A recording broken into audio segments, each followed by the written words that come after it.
Okay, so hi, I'm here with Neil Cartwright from Twyford Cycling Together today. Neil's very kindly offered to answer a few questions about what they're doing in Twyford in the name of active travel. Neil, thank you. First of all, for those who are not familiar with the area, could you just tell us a little bit about Twyford? Well, most people may know Twyford from its position on the railway line from Reading. That's how most people know it whenever I say I live in Twyford. It's also, which is relevant to the cycling, it's dominated really by crossroads in the centre of the village. It's quite a large village. I think it's around 8,000, which puts it on the larger side of a village, but do not call it a town. That is the if you do on the Facebook, then you get into terrible trouble. So it's a large village. The crossroads, which is the old A4. So the old A4 that used to come from London used to go through Twyford, and it's where there are two fords. The Twyford, where the Wagon and Horses pub is one of the fords that is now a bridge over the River Loddon, and that was a toll that people had to pay the toll to get over the ford. The crossroads that are there now are when you look at the map and an aerial view of Twyford, you've got the A4 coming east to west, and then you've got the road from Henley to Wokingham, which intersects. And so geographically, Twyford has got the Loddon and the reservoirs to the west, to the east. There's all the fields, but that's the natural crossing point. So back in the day, that was a very busy junction.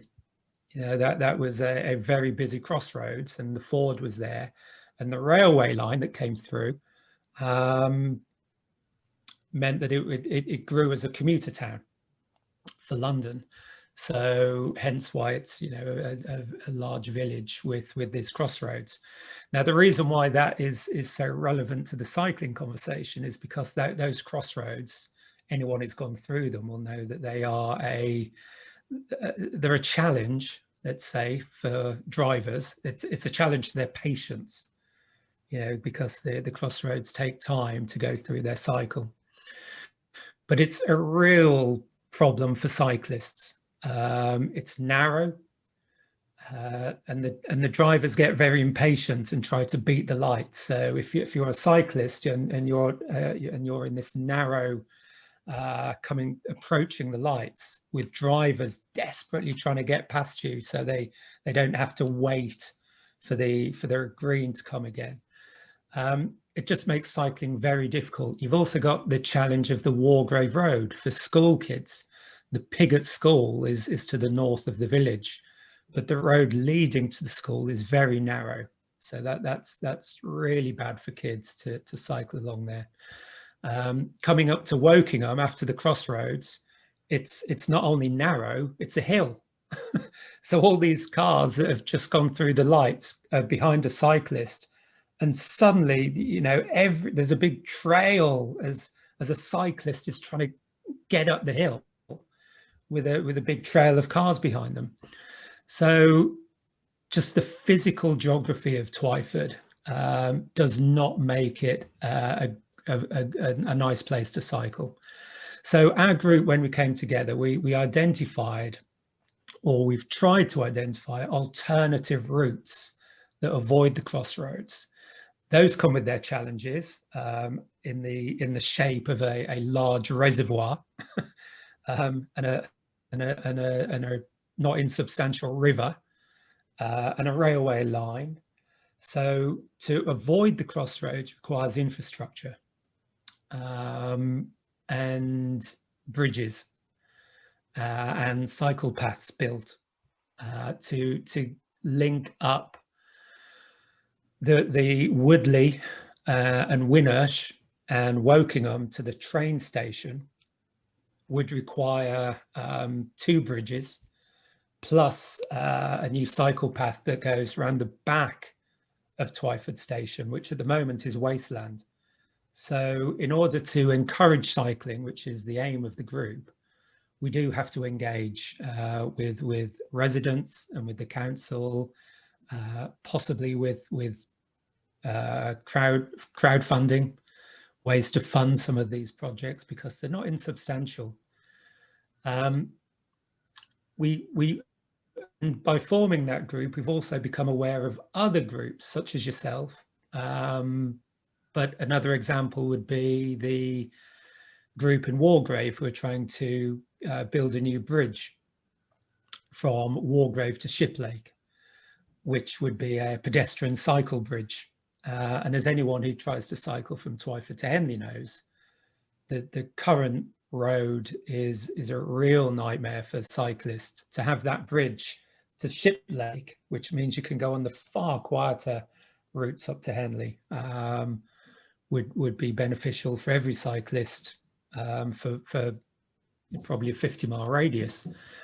So our group is linking with other groups. We are focused primarily on trying to encourage cycling within Twyford, which means these infrastructure projects. One final project that we're very keen to do is we identified the Twyford train station, which has thousands of commuters in normal times. But the people that we've spoken to who cycle to the train station and then catch a train, it's renowned as being a theft hotspot. So people with a nice bike come home in the evening and find the bike has gone, and the train management, the train station management, say that the bike racks are out of sight of the main ticket office. Although the CCTV, of course, the thieves, all they have to do is pull a hat on and some sunglasses, and no one knows who they are. So it's a very insecure, or the perception is that it's a very insecure area, so it puts a lot of people off.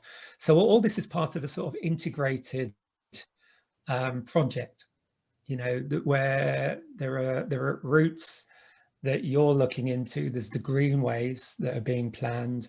There are several local projects to build these short paths, but those short paths could make a big difference to people's ability and their enthusiasm to take up cycling. And then there's projects like the railway, where we have to engage with the station management and try and convince them, or maybe they don't need convincing. Maybe they'll be willing to do it, to put in a more secure cycle storage area. So that encapsulates, hopefully, what we're all about. Thank you. That's fascinating. I had 4 or 5 questions. I think you've answered 4 or 5 of them in one go there, which is great. Couple of other points. So you're acting as a community group, as an advocate. You clearly don't have budgets and authority to do things yourselves. But how are you working with those other authorities to try and get some progress? Well, it's slow going, and it's a case of reaching out to people. And those people will then say, "Oh, you should speak to so and so," and it's, "Oh, well, can you put us in contact with them?" At the moment, I think because of lockdown, it's been very difficult for ourselves to organise as well. So we should probably be more organised than we actually are. I know a lot of this information is on the website, the Wokingham Borough website. We're trying to navigate that and understand who's the right person to connect with. And of course, there are so many levels. And by that, I mean the parish council, who we know from, I did a presentation to the parish council. So I know them, but then of course you've got the borough council, who have got the staff within the council, then the councillors. So trying to understand how all of those work together, assuming they do, is difficult when you're coming from the outside. And so we're piecing it together piece by piece. The discussions that I have with you name people who, some names I recognize, others I think, well, that would be useful if we knew them. Does it require all of us to engage? Maybe in time we figure out a way of having a spokesperson or communications so they're not inundated with requests by different people who are all trying to achieve the same thing. So I think that's the evolution of how we all work together. And so far our dealings with the council have been very good. I get the impression they want to deal with us. It's just they don't know who we are. We don't know who they are. We're all trying to find our way, and eventually when we meet, great, okay, now let's start the discussions. Thank you. And your group started off as a cycling group, but obviously there's more than one ways of travelling in an active way. How would walkers fit into your plans, do you think? At the moment, they are absent. That's not to say that we wouldn't work with them. We are ostensibly, at the moment, we're a cycling group, and we haven't really expanded into the whole sustainable, eco-friendly travel yet. Although I think definitely some of our members that I've seen on Facebook are very much active in that area. For instance, the Wokingham steering group on eco travel, a couple of our members are on that steering group. So there obviously is a big crossover. And that's something that we as a group are going to have to figure out, is what our role is. Do we remain focused, or do we start engaging with all these other groups? And then if we do, what are we going to call ourselves? Because we're now cycling, we'll have to be Twyford Active Travel Together, I guess. Yeah, thank you. And Wokingham Borough Council have told us they're intending to extend the local cycling and walking infrastructure plan across the borough in 2021, which is great news. So that'll sweep up Twyford and areas around you. How do you think you could be involved in helping to develop that thinking?